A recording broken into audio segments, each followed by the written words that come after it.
Entonces, ¿para qué lo hacemos?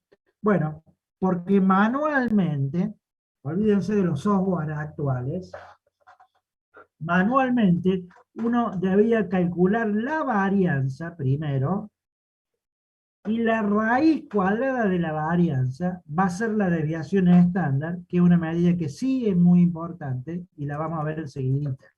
La desviación estándar es la raíz cuadrada de la varianza. Entonces, manualmente uno ¿qué hacía? Calculaba la varianza, y al resultado le aplicaba la raíz cuadrada. Entonces, la desviación estándar sí tenía una interpretación útil. Bueno, ya cuando lleguemos a desviación, le termino de explicar esto. Por ahora, calculamos la varianza y llegamos a ese valor. Punto. Es una medida más de dispersión. No tiene una buena interpretación. Entonces queda pendiente. Sí tiene algunas propiedades. Así como la media tenía propiedades, la varianza también tiene algunas propiedades, ¿no? Una de ellas, básica, es que la varianza es una medida no negativa. O sea, no existen las varianzas negativas. O no existe la varianza y vale cero, o es positiva. Obviamente que fíjense en lo que dice la fórmula conceptual. Surge de sumar desviaciones al cuadrado. Entonces, si yo tengo que un desvío me da negativo, al elevarlo al cuadrado pasa a ser positivo. Entonces nunca voy a tener varianzas negativas. O no tengo variación, o es positiva. La varianza es una constante cero, obviamente que una constante no varía. Y después tienen otras dos, que son bastante útiles, así como cuando había que aplicar propiedad de media, ¿no? ¿Se acuerdan cuando vimos propiedad de media?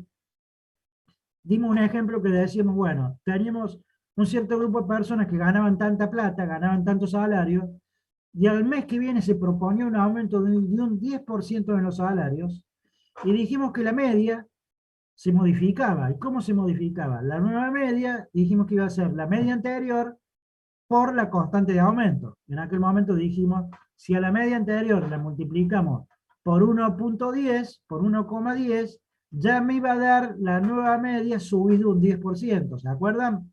Bueno, en este caso, ¿cómo se aplicaría esa propiedad a la varianza? Bueno, la nueva varianza, luego de un aumento de ese tipo, va a ser igual a la varianza anterior por la constante al cuadrado. Esa es la propiedad. Entonces, en el mismo ejemplo planteado con los salarios, si yo le preguntara, bueno, luego de aumentar los salarios un 10%, ¿cuál sería la nueva varianza? Bueno, ustedes podrían aplicar esta propiedad que a la varianza original o a la varianza anterior la multiplican por 1,10 al cuadrado y están obteniendo la nueva varianza. Entonces es una propiedad de varianza. Y hay otra propiedad con respecto a la suma. Así como la media tenía otra propiedad con respecto a la suma, en aquel momento dijimos, si a todos los empleados les sumo $500, o sea, van a ganar $500 más todos los empleados, el nuevo promedio era el mismo que el anterior, sumado la constante, o sea, sumado los $500. O sea, el mismo promedio anterior más los $500 me iba a dar el nuevo sueldo promedio en dólares. Bueno, acá con la varianza, al aplicar la propiedad de la suma de una constante, la varianza no cambia. Como verán, dice que si la varianza de I le sumo una constante, la varianza no se modifica, me queda la varianza de I. Y es lógico, porque si pensamos en la fórmula de varianza de arriba, fíjense en lo que está dentro del paréntesis, ¿no?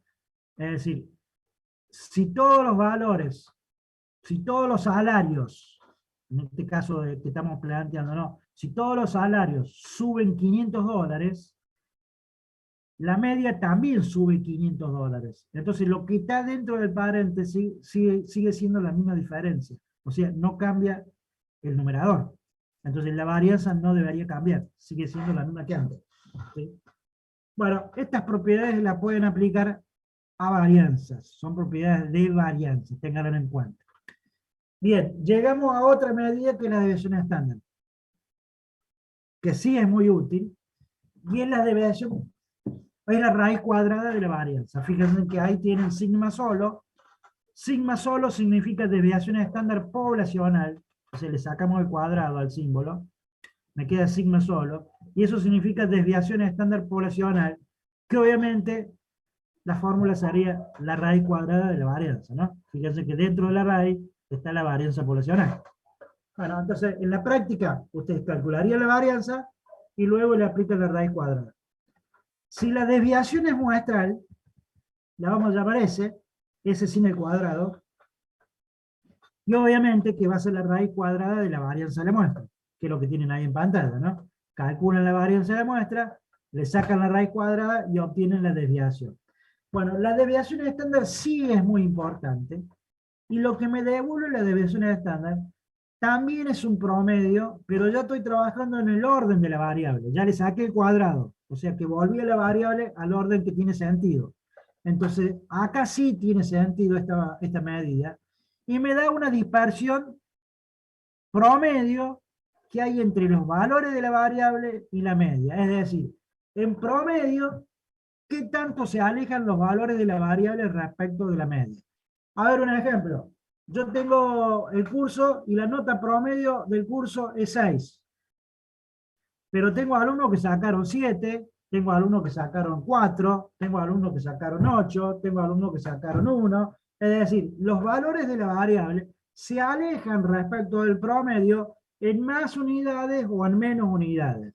Bueno, lo que me da la desviación estándar es una dispersión promedio que hay entre los valores, ¿sí? Obviamente que mientras más chica sea esta dispersión promedio, más representativo se vuelve la media. O sea, quiere decir que el grupo de datos está más concentradito alrededor del promedio.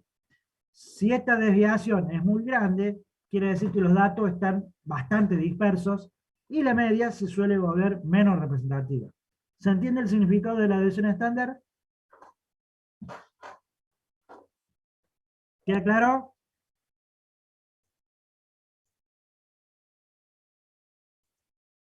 ¿Alguna pregunta? Abran el micrófono, pregunten si algo no está claro.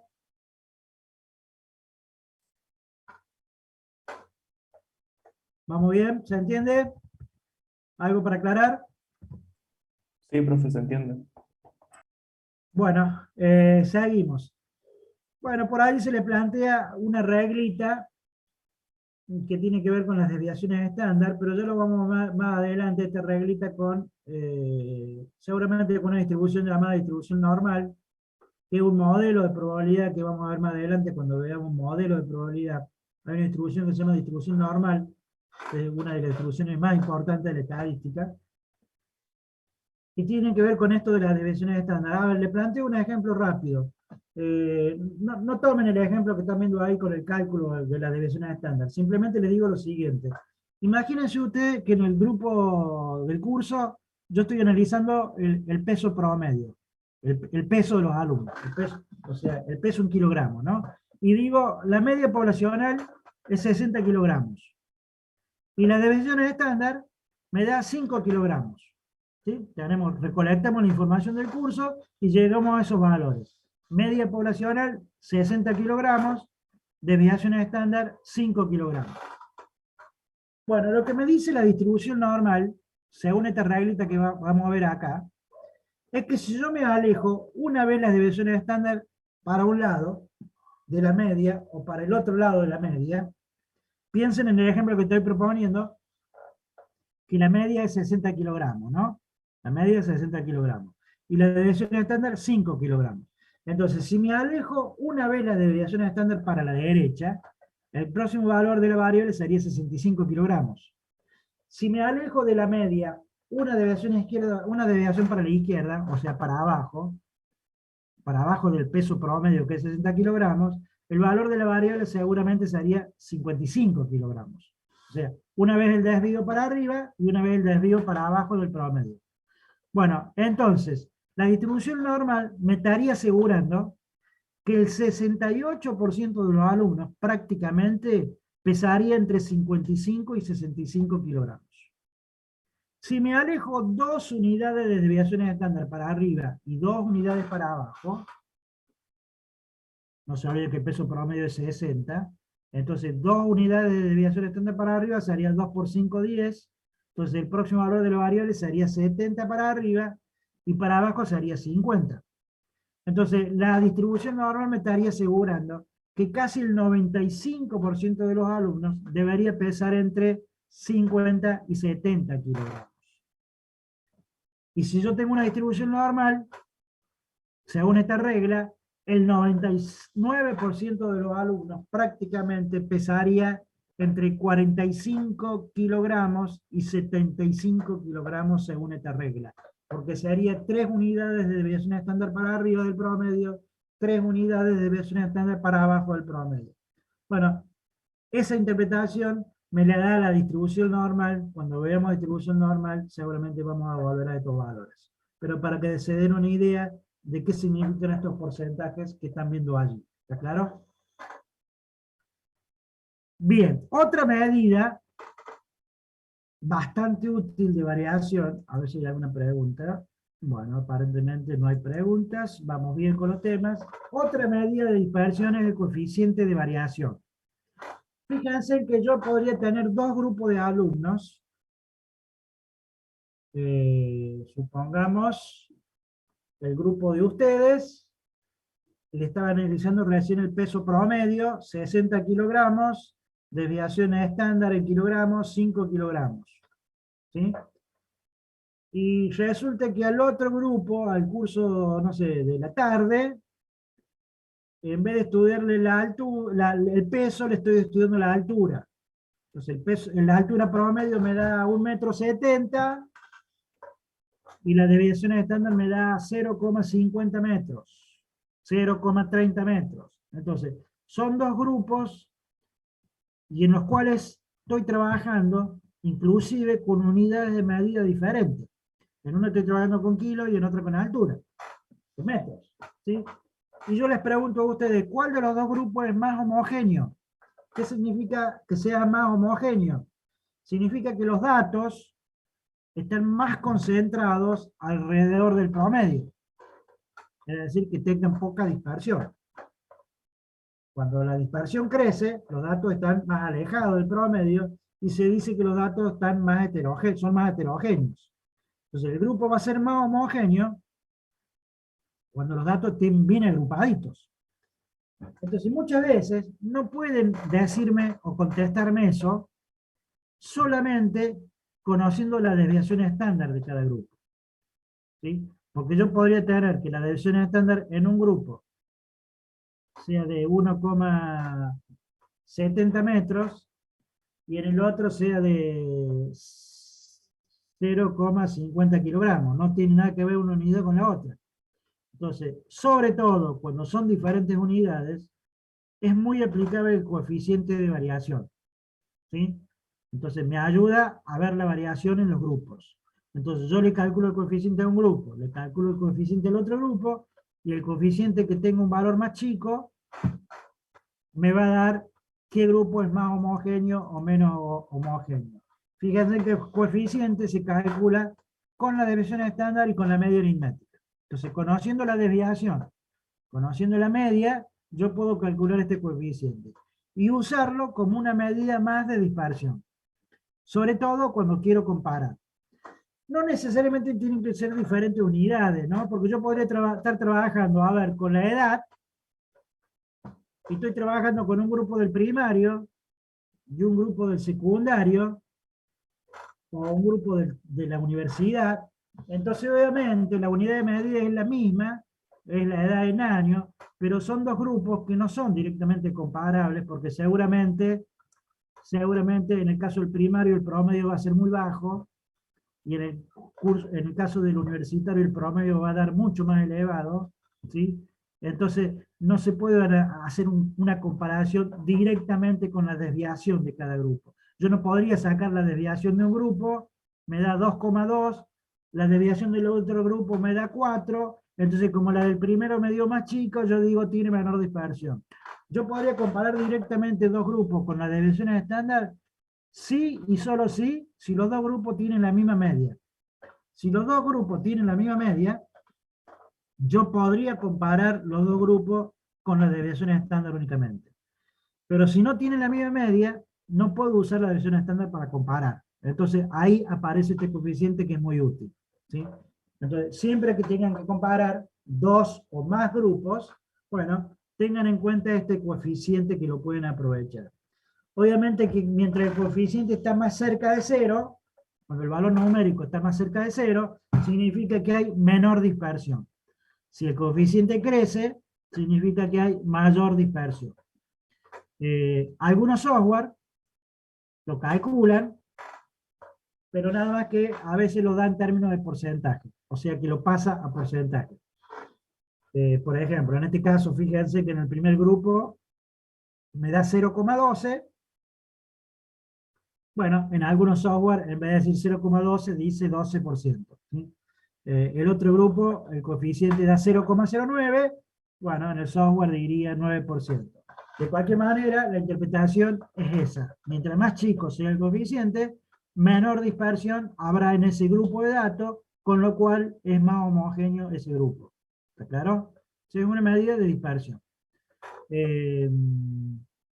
Bueno, si el Excel no tiene la función que calcula el coeficiente, podrían aplicar una fórmula con el cociente de la función que calcula el promedio y la función que calcula la división estándar.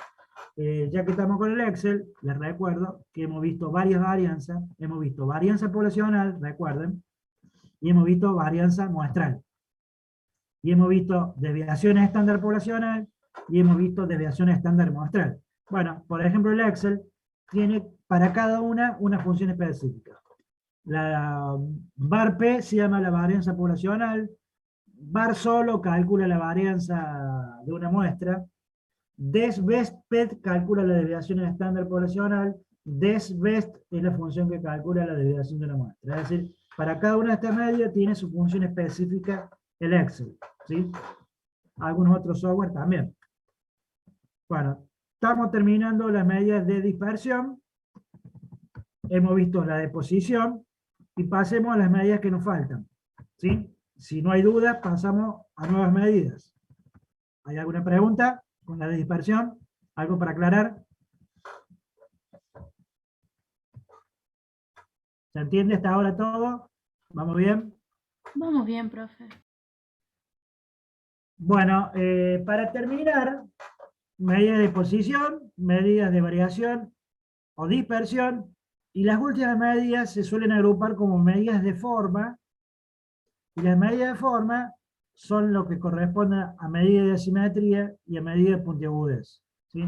Acá directamente la vemos como medida de asimetría, pero les aviso que en algunos lugares por ahí la categoría se llama medidas de forma, y esas medidas de forma estarían divididas en dos, en asimetría y en puntiagudas. Bueno, nosotros ahora pasamos a ver directamente la simetría de una distribución.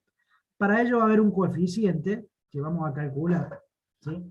Pero ¿qué tiene que ver con la simetría? Bueno, una distribución era simétrica en cuanto a sus medidas de posición coincidían. Fíjense en la gráfica que están viendo al medio. En la gráfica del medio, la media, la mediana y la moda coinciden en el mismo valor. Entonces, si numéricamente las medias coinciden en las medidas coinciden en su valor, las medidas de posición, las tres medidas coinciden, la distribución es totalmente simétrica. ¿Sí? Que tendría esa forma que están viendo al medio. Y bueno, más adelante cuando veamos distribución normal, van a ver que esa es la gráfica de la distribución normal.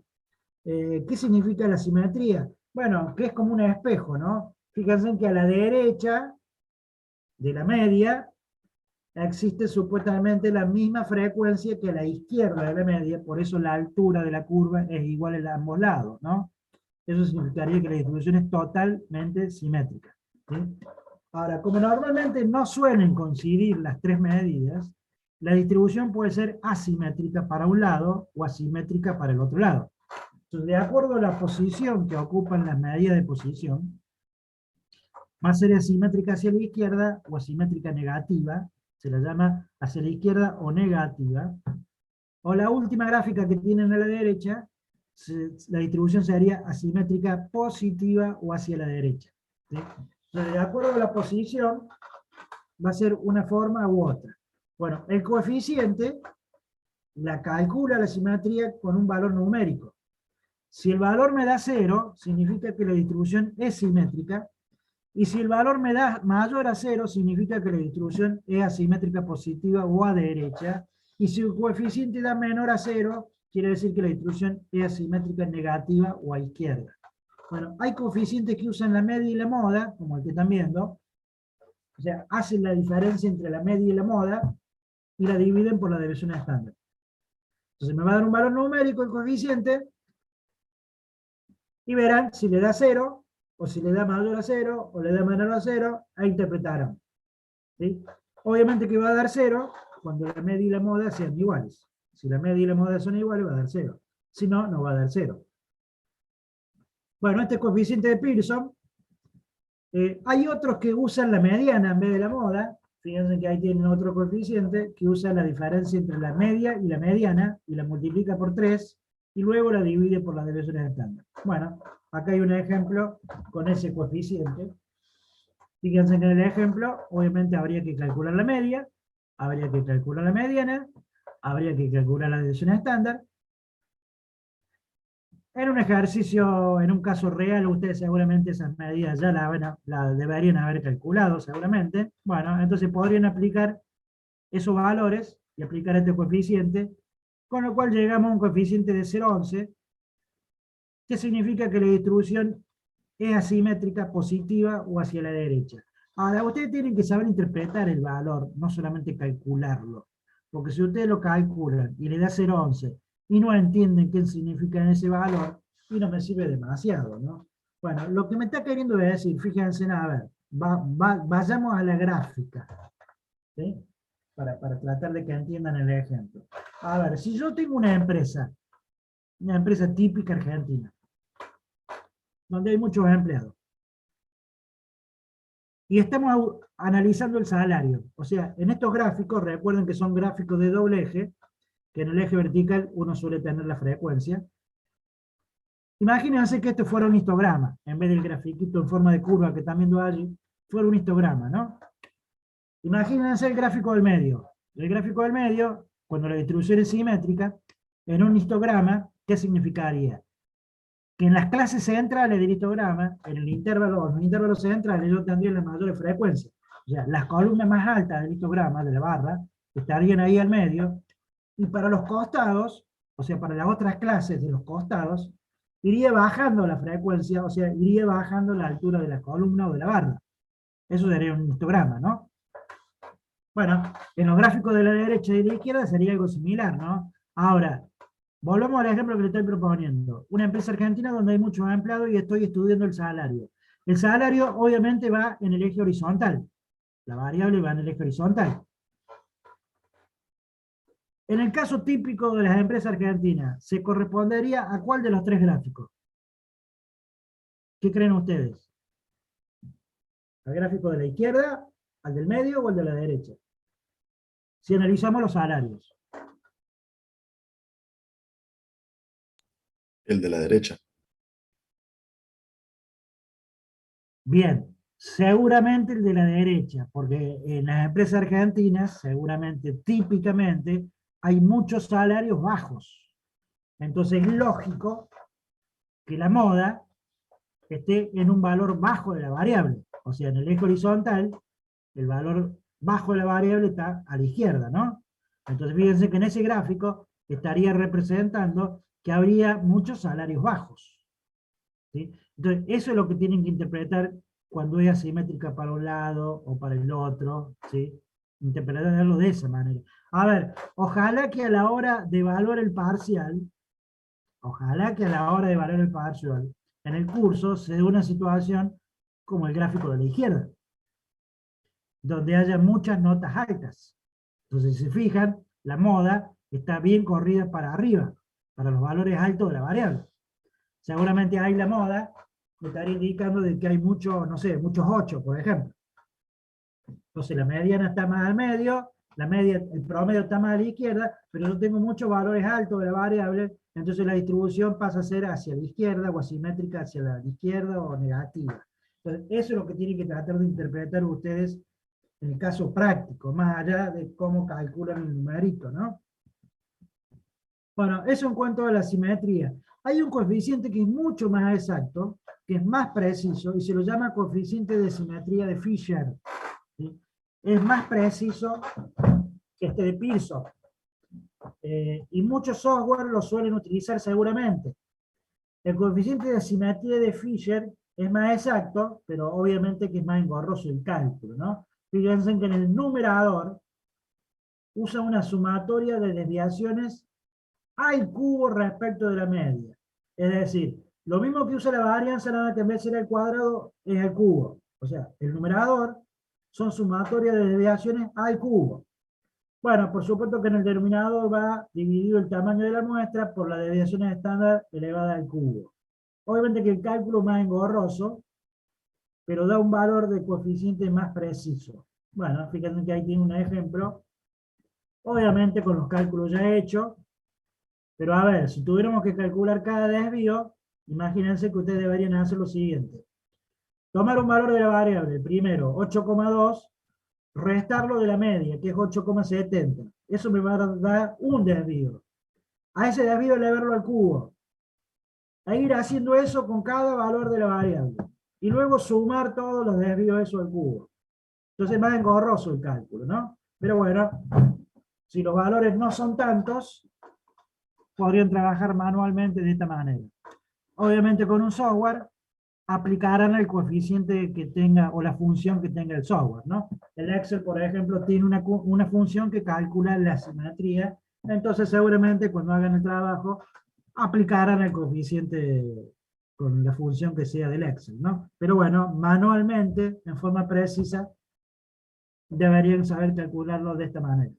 ¿Está claro? Entonces este sería el de Fisher. Para las medidas de kurtosis, recién dijimos asimetría y ahora kurtosis. Las dos tienen que ver con la forma, ¿no? Para las medidas de kurtosis también hay un coeficiente llamado de Fisher, y que si se fijan, usa sumatoria de desviaciones, pero a la cuarta. O sea, yo tendría que sacar cada desvío respecto a la media e irlo elevando a la cuarta. Por supuesto que luego dividen por la desviación a la cuarta, menos 3, y me va a dar un coeficiente que según el valor numérico, que también podrá ser 0, podrá ser mayor a 0 o podrá ser menor a 0. Entonces, según ese valor numérico, la forma de la distribución va a ser mesocúrtica, leptocúrtica o platicúrtica. Y acá vemos esas formas. Fíjense en la gráfica. En las tres distribuciones, la distribución es simétrica. Si se fijan, es simétrica en los tres casos. Pero una curva es más puntiaguda que otra. Por eso estas medidas se las conocen como medidas de puntiagudez o kurtosis. Es decir, tienen que ver con qué tan puntiaguda es una curva, con qué velocidad baja la curva de la distribución. Entonces, más puntiaguda, menos puntiaguda, bueno, eso nos habla la kurtosis. Entonces, si es poco puntiaguda, fíjense que toma la forma platicúrtica que tienen a la derecha. ¿Cuándo va a suceder esto? Bueno, evidentemente a nivel coeficiente, cuando el coeficiente sea menor a 0. Fíjense que numéricamente, si es menor a 0, la distribución va a ser platicúrtica y tendría una forma parecida a la que están viendo a la derecha. Piensen que en un histograma, volvemos al histograma, bueno, en las clases centrales tendría las mayores alturas no tan pronunciadas y hacia los costados bajaría la altura de cada barra, ¿no? Suavemente. Entonces, en este tipo de distribución, si se fijan, en el eje horizontal va la variable, entonces los valores de la variable estarían bastante dispersos respecto del valor promedio, respecto a la media. Se fíjense en que la curva se va expandiendo hacia los costados, eso quiere decir que hay poca concentración alrededor del promedio. Ahora, si vamos a la curva de la izquierda, es totalmente contrario, es decir, la distribución es simétrica, pero es mucho más puntiaguda. Al ser mucho más puntiaguda, seguramente el coeficiente numérico me dio mayor a 0, por eso la distribución es leptocúrtica. ¿Y qué significa que sea leptocúrtica? Que los valores estarían muy concentrados alrededor del promedio, estarían cerquita del promedio, por eso es que la forma de la curva es más puntiaguda, están concentraditos alrededor del promedio. Obviamente con un histograma pasaría eso, ¿no? En las clases centrales seguramente tendría la mayoría de los valores, y en los intervalos que están hacia los costados tendría pocos valores. Entonces viene agrupaditos al medio. A ver, un ejemplo de esta situación sería, si la nota promedio me da 6, y la mayoría de los alumnos sacó 7, 5, ¿sí? Entonces, obviamente la mayoría de los valores están cerquita del promedio. Entonces me daría esta forma. Ahora, si yo tengo el promedio 6, pero tengo muchos alumnos que sacaron 2, muchos alumnos que sacaron 9, obviamente el promedio me va a dar 6, pero los valores van a estar más dispersos. Bueno, seguramente se daría la forma de la curva platicúrtica. Y la curva del medio significa una moderada dispersión, una moderada concentración de valores alrededor del promedio. Cuando veamos la distribución normal, capítulo más adelante, ¿sí? Van a ver que la distribución normal es una distribución simétrica y mesocúrtica. O sea, tiene esta forma, esta gráfica, que se la conoce como campana de Gauss, ¿sí? Entonces, fíjense que en la curva mesocúrtica se podría decir que hay una moderada concentración de valores alrededor del promedio. En la leptocúrtica hay mucha concentración de valores alrededor del promedio, y en la platicúrtica hay poca concentración alrededor del promedio. Bueno, esa sería la interpretación, viendo la gráfica, viendo un histograma, o calculando el coeficiente. ¿Se entiende? ¿Queda claro? ¿Alguna pregunta? ¿Se entendió?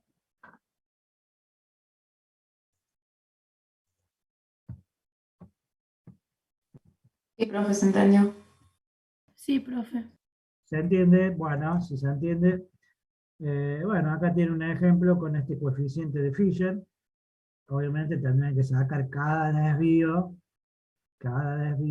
luego la cuarta y así, ¿no? Será un poco engorroso el cálculo. Bueno, ustedes en el Excel seguramente se van a olvidar de eso. Eh, bueno, acabamos de terminar todo lo que es la parte descriptiva de la materia. Lo que ustedes, si puedo ir, ya que estoy en la página de la universidad.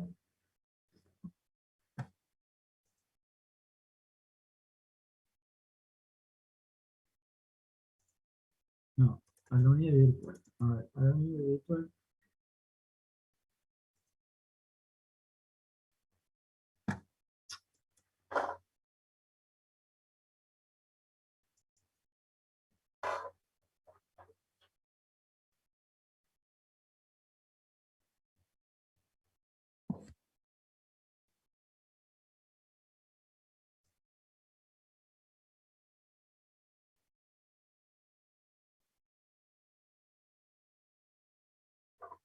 Vamos a entrar.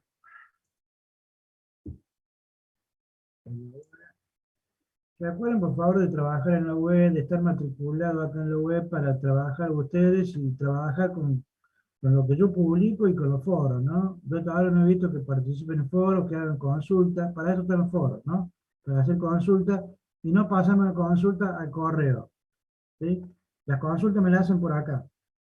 ¿Vamos? Entran acá, generan la pregunta, que le puede servir a otros compañeros, y bueno, se contesta si hay duda, en el tema que sea. Están distribuidos por los temas que hemos ido viendo. Todo esto comprende la unidad 1 del programa nuestro. Nada más que yo la unidad 1, digamos, la vi por separadita, ¿no? Conceptos básicos por un lado, luego organización y presentación de datos, y por último descripción de datos. Todo esto comprende lo que se llama estadística descriptiva, que es lo que va a abarcar la primera parte del parcial. Y si voy a la modalidad académica de la materia, que también deben conocerla, según el cronograma tentativo, estamos bien con los tiempos. Fíjense que el parcial, la primera parte, está prevista para que sea entregado la primera semana de mayo.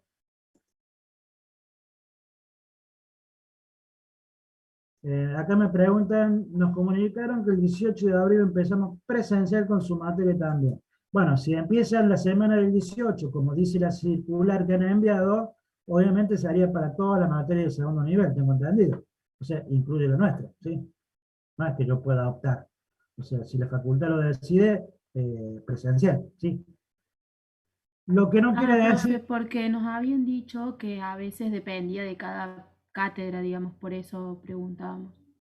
Mire, yo la verdad tengo entendido, bueno, sí, puede ser, a ver, eh, la verdad que hay cosas de la facultad, hay no se entienden alguna ordenanza y son confusas y según la circular que yo recibí, es que se está organizando para que la semana del 18 en principio empezaría las clases presenciales del segundo nivel. Ahora, si sacan esa circular de esa forma, es porque supone que empezaría todo el segundo nivel. Hoy en día ya está tercer año, cuarto año y quinto año con clase presencial. A nosotros nos habían dicho que hasta fin de abril, primero y segundo año, iba a ser virtual, y de mayo en adelante iba a ser presencial. Bueno, ya estamos llegando a fin de abril, supuestamente con esa fecha que han propuesto, y arrancaría segundo año presencial. Ahora, usted me dice, eso va a depender de la cátedra. Podrá ser. En mi caso, si arrancan presenciales, yo arranco presencial. ¿Sí? Eh, si me dan, digamos, si la cátedra, y escuchen bien lo que yo le digo, ¿no? Si la cátedra tendríamos la autonomía para decidir qué hacer, yo por ahí diría, las clases teóricas podrían seguir siendo virtuales y las clases prácticas las hacemos presenciales. Lo que pasa es que ahí dependerían ya también de la otra materia, porque yo podría decirle, bueno, seguimos dando virtual de 10:30 a 13, pero en la primera materia, ¿qué es lo que hace? Si hace presencial, ustedes van a estar en la facultad, con lo cual no podrían hacer mi clase virtual. ¿Está claro? Entonces ahí ya hay contradicciones o problemas con las materias, con qué hace cada materia. Algunas clases pueden seguir siendo virtuales, otras no, y bueno, surgiría toda una problemática allí, ¿no? Si yo voy a dar una clase presencial en la facultad, voy a estar en la facultad, no voy a estar acá, o sea que no voy a poder prever dar un formato virtual al otro grupo. Entonces se crea toda una problemática que habrá que ver cómo la resuelve. Yo en principio, si se vuelve a la presencialidad, y bueno, se haría presencial todas las clases, supongo. A no ser que se pueda seguir trabajando en forma virtual y arreglaríamos si se puede, si se permite, si se le da autonomía a la cátedra para que lo haga. En principio, esperemos a ver qué pasa. Si se decide volver, bueno, volvemos y después veremos. ¿Está claro? De cualquier manera, por más que se vuelva a la presencialidad, la primera parte del parcial va a ser virtual. O sea, ustedes van a hacer un trabajo en grupo, en su casa, con su grupo, se organizarán ustedes en forma presencial, se organizarán ustedes, trabajarán en forma virtual bajo Zoom, como quieran ustedes, hará un trabajo el equipo y ese trabajo me lo tienen que enviar la primera semana de mayo como está previsto ahí. Fíjense que acá está puesto la fecha del día lunes, ¿no? ¿Se acuerdan que ustedes tienen clase los jueves? O sea, no es que el 2 de mayo me lo van a tener que entregar. Me lo van a tener que entregar esa semana del 2 de mayo. En el caso de ustedes se haría seguramente ese jueves. ¿Sí? ¿Claro? O sea, el cronograma acá tentativo está puesto con la fecha de comienzo de semana. ¿Sí? Entonces, ya es la alumna decía la semana del 18. Bueno, la semana del 18 está previsto empezar clases presenciales. Bueno, ustedes en el caso nuestro sería el jueves de esa semana. ¿Sí? Vamos bien con los tiempos, si se fijan. O sea, ustedes hoy han terminado toda medida descriptiva. Obviamente que, como siempre les digo, ¿no? Aquellos alumnos que tengan el material de estudio pueden aprovechar el material de estudio para practicar, para estudiarlo bien, para hacer ejercicios, para ver el Excel. O sea, todo está en el material de estudio. Aquellos alumnos que opten por no tener el material de estudio, bueno, podrán usar bibliografías complementarias para consultar, para ver, para ejercitar. Lo que sí, ya vayan sabiendo que nosotros seguimos avanzando con los temas. ¿Sí? Yo ya luego empiezo con probabilidad, seguimos avanzando, fíjense que después vienen modelos de probabilidad, distribuciones de probabilidad, y por allá por la primera semana de junio, completamos el primer parcial con la segunda parte que ya sería individual. ¿Sí? Ahí ya le agregamos toda la parte de probabilidad. Entonces, el parcial lleva dos partes. Una parte en equipo, fundamentalmente con el trabajo que hayan elegido, que lo hagan seguramente procesado con el Excel, y otra individual, que ya va a ser seguramente en forma presencial, en aula, con estos agregados de nuevos temas. ¿Está claro? Y ahí va a surgir la primera nota. ¿Pregunta al respecto? ¿Queda claro?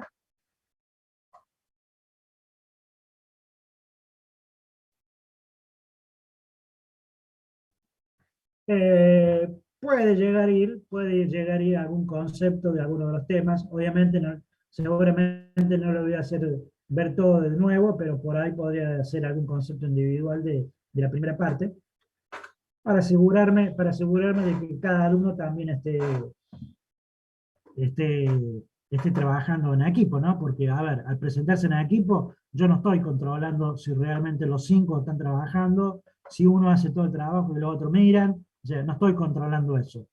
Bueno, después sí va a ser individual, y bueno, podría agregar algún temita individual de la primera parte también, para un mejor control. No se olviden que ustedes tienen aprobación directa de la materia. Entonces, a través de los parciales pueden aprobar directamente la materia, con lo cual uno se tiene que asegurar que se supone que cada alumno que va a aprobar directamente la materia maneja contenidos teóricos, contenidos prácticos de toda la asignatura. ¿Está claro? A ver si hay alguna pregunta. No, en principio los otros parciales no está previsto que sean con Excel. ¿Sí? Si bien el Excel se puede seguir aplicando a varios temas de la materia, veremos, pero no está previsto, pero bueno, veremos más adelante. Por ahí en algún caso se podría aplicar, pero bueno, ya veremos. Seguramente van a ser presenciales, en aula, y bueno, generalmente son en formato manual, ¿no? Como siempre se tuvo acostumbrado. Hojita, papel, cálculos y trabajar. Bueno, esto en cuanto al cronograma tentativo, que lo vamos a seguir respetando. Vayan previendo que, como dice la circular, la semana del 18 volvemos a la presencialidad, ¿sí? Así que vayan pensando en eso. ¿Qué materia tienen los jueves antes de la mía? Análisis Práctico. ¿Y qué les ha dicho el profesor al respecto? ¿Algo? No, no dijo nada, creo. Pero seguramente lo va a hacer presencial, me parece. ¿Lo va a hacer presencial? Suponemos que sí, no sé. Bueno, yo creo que sí. Aparte, imagínense de que uno eligiera presencial y el otro no, sería problemático. Sí, Porque, a ver, si yo me fuera a dar clase de la facultad a un grupo,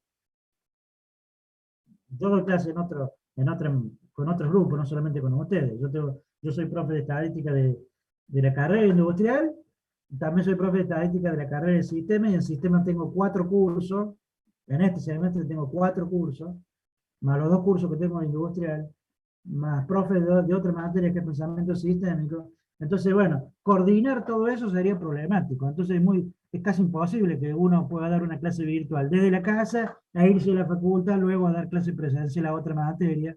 Todo problemático. Imagínense, yo estoy casi, no sé, a 30 kilómetros de la facultad. Entonces, es muy improbable que suceda eso. Entonces, si se decide dar presencial, seguramente va a ser presencial para casi todo.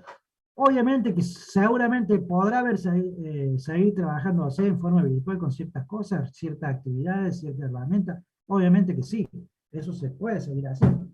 Pero lo que sí, ya está tomada la medida que todos los parciales y todos los exámenes van a ser presenciales.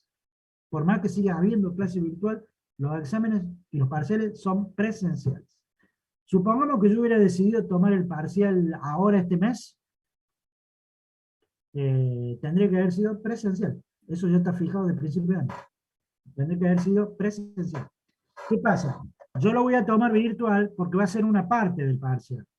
Pero el parcial debería ser presencial. Yo lo sigo dejando virtual porque es una parte nomás. La otra parte ya va a ser presencial, o sea que no estoy incumpliendo lo que dice la normativa. O sea, el primer parcial se va a finalizar allá en junio. En junio va a ser presencial. Con una parte que ya han hecho en grupo. ¿Está claro? Es la única diferencia. Pero si decidiera tomar el parcial completo ahora, debería ser presencial por mes, por más que estemos trabajando en forma virtual. Ya los parciales es obligatorio que sea presencial. Veremos si la entrega es por V, lo más probable que sea por V, le genere una actividad y les ponga la consigna y ustedes tengan que mandar el archivo definitivo por la misma consigna, por la misma actividad, ¿no? Entonces lo más probable es que sea por V, que por ahí no necesariamente el mismo alumno, los 5 alumnos del grupo tengan que mandar todos los archivos, sino que a lo mejor uno del grupo mande el archivo que representa a todos. ¿Está claro? Eso podría llegar a suceder, pero lo más probable es que sea por V. Van a tener el tiempo para trabajarlo, seguramente ya la semana que viene es muy probable que les ponga la consigna, para que ya lo puedan empezar a trabajar. Piensen seguramente en algún tipo de investigación que les pueda interesar de algún tema en particular, porque seguramente van a tener que recolectar datos y luego esos datos procesarlos, ¿sí? Entonces piensen seguramente en la ayuda de alguna herramienta para recolectar datos, como podría ser un cuestionario. Entonces a través de un cuestionario recolectan los datos que luego van a usar para procesar los datos con el Excel. Y vayan pensando que los datos que va a interesar seguramente es que tengan varias variables, alguna variable de tipo discreta, alguna de tipo continua, para trabajar con intervalos, con clases, alguna variable de tipo cualitativa, es decir, debería haber seguramente los 3 tipos de variables. Entonces, bueno, uno va a recolectar datos referidos a esas variables en cierta población o en cierta muestra que ustedes hayan elegido y en cierta temática que ustedes hayan elegido. Bueno, eso va a estar en la consigna. Probablemente ya la semana que viene lo tengan.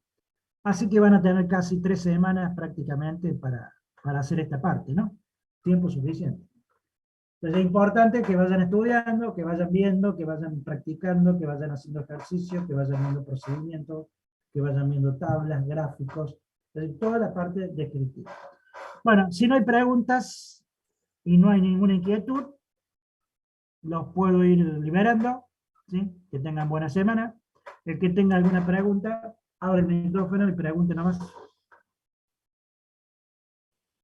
Chao, profe, buena semana. Gracias. Chao, profesor. Profe, gracias. No, profe, gracias. Gracias. Nos vemos.